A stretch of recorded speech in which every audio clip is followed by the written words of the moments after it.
Assalamualaikum warahmatullahi wabarakatuh. Welcome to Fun English with me, Mr. Erwin. On this video, you will learn English in an easy, effective, and of course in a fun way. Okay, to know what material I will give to you, just check this out.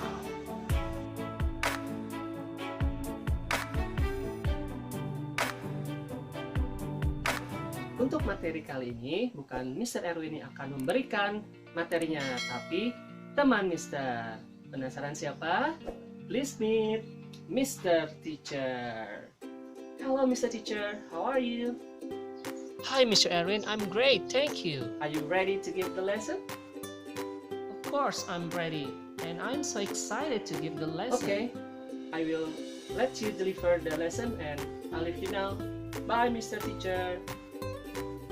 Bye, Mr. Erwin. Baik teman-teman, sebelum kita mulai, alangkah baiknya kita berdoa dulu ya, agar kita diberikan kelancaran dan kemudahan dalam pembelajaran kali ini.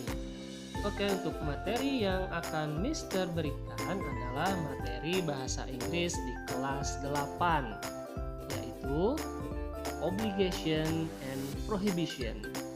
Apa itu obligation and prohibition? Kita simak dulu yang berikut ini.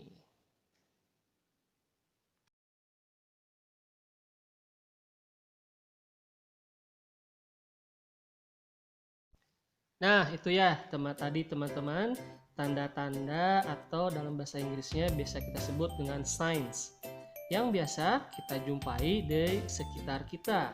Di situ tadi ada tanda larangan masuk dan lain sebagainya. Dan untuk apa sih kita mempelajari signs ini? Nah, di sini baik kita lihat dulu tujuan dari pembelajaran kita kali ini. Tujuannya adalah peserta didik dapat mengkomunikasikan secara terintegrasi secara lisan dan tulisan tentang obligation, prohibition dengan memperhatikan unsur kebahasan dan menanggapinya, untuk tujuan menjaga hubungan interpersonal dengan guru dan teman secara kontekstual dengan memperhatikan fungsi sosial, struktur teks, dan unsur kebahasan yang tepat. Nah, itu ya tujuan dari pembelajaran kita mempelajari materi sekarang ini. Oke, untuk pembelajarannya pertama atau materi yang pertama adalah obligation. What is obligation? Obligation in bahasa adalah keharusan atau kewajiban. Jadi keharusan atau kewajiban yang harus kita laksanakan. Nah, di sini salah satunya ada must. Apa itu must? Must merupakan modal verb yang dalam bahasa Inggris ya fungsinya adalah untuk menyatakan kewajiban. Must pada umumnya dipakai untuk menyatakan kewajiban yang datang dari diri si pembicara. Jadi tidak datang dari luar atau dari orang lain. Nah, untuk rumusnya kita ada subjek. Subjeknya apa? Subjeknya adalah I, you, they, we, he, she, it. Ditambah modal verb must. Kemudian ditambah verb one atau kata kerja bentuk pertama. Nah, untuk memudahkannya subjeknya Mister sudah mengurutkannya dari I. Nah, di sini lihat seperti nama orang ya, Ayu Dewi. Nah, itu untuk memudahkan saja ya, Ayu Dewi. Tapi untuk pengucapannya bukan Ayu Dewi tapi I, you, they, we. Di bawahnya ditambah he, she, it. Oke. Dan untuk contohnya, kita lihat contohnya. I must study hard for my final exam.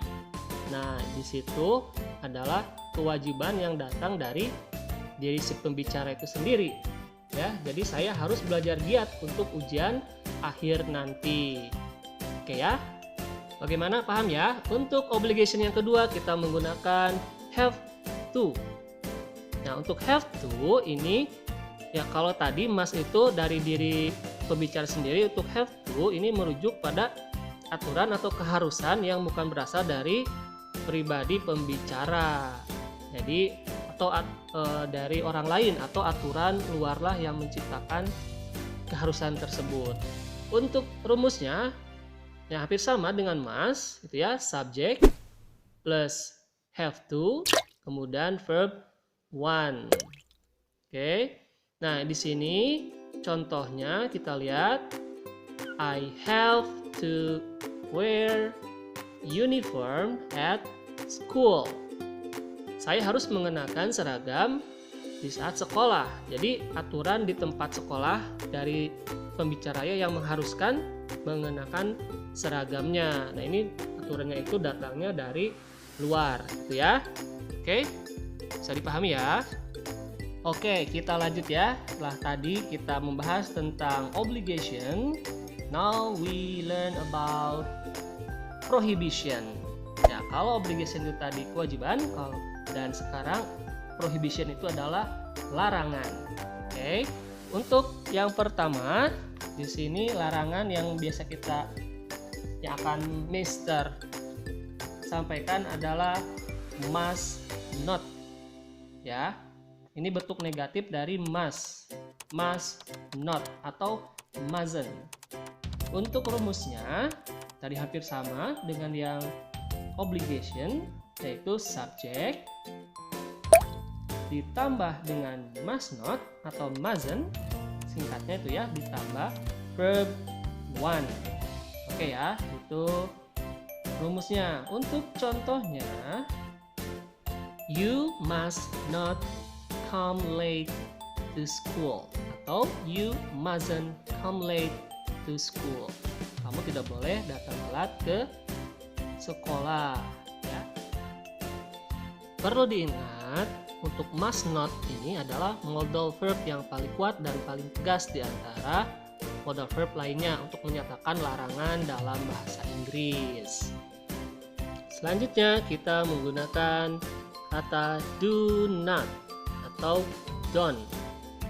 Ya, untuk rumusnya di sini kita lihat do not plus verb want, atau kita bisa singkat dengan kata don't ditambah verb bentuk pertama. Contohnya kita lihat ya. Do not step on the grass atau don't step on the grass. Dilarang menginjak rumput. Nah, itu tadi ya teman-teman pembahasan tentang obligation dan prohibition. Mudah bukan? Nah, oke ya. Mudah-mudahan teman-teman bisa paham ya. Dan sekarang Mister akan kembalikan ke Mister Erwin.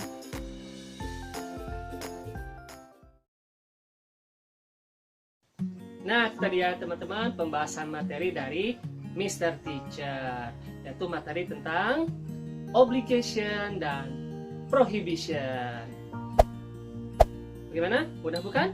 Dan mudah-mudahan teman-teman bisa memahaminya ya dengan baik dan bisa langsung mempraktekannya. Mungkin dari Mr. Erwin cukup sekian, but don't forget to stay at home, stay healthy, keep praying, and have a nice day.